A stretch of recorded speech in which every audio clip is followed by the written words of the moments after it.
reraka mihitsy teny anao hoe tena tiako loatra anao fa lalako araha hoe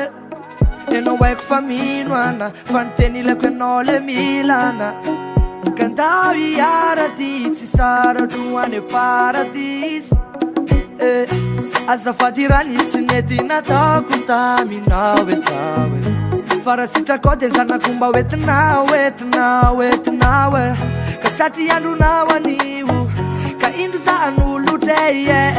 zavatra tsy apozinao mihitsy fa tinao mihoatra molotro aleo zao iantsa ho anao aleo zao iantsa ho anao re zao iantsa ho anao re anambarako ny ao anatiko venao anao mandrapafatiko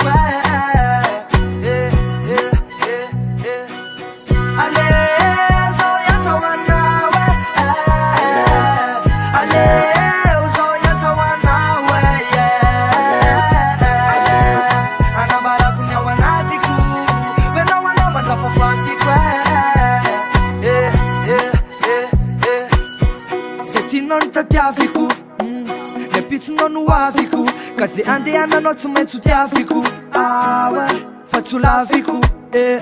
mbola anao fokotreto mandrapatonga lay zanatsika fa tiako sambatre ho falo ravoravona za io natsika za iantsa ho anao fenao no antsa koa satria no aviko efa anao fa tsy anao lasa koa ny asampatranao zay no asa koa ka ze mety ho ferinao dia mety ho ratra koa ka satria andronao anio ka indro za anolotre zavatra tsy apozinao mihitsy fa tinao mihoatra molotro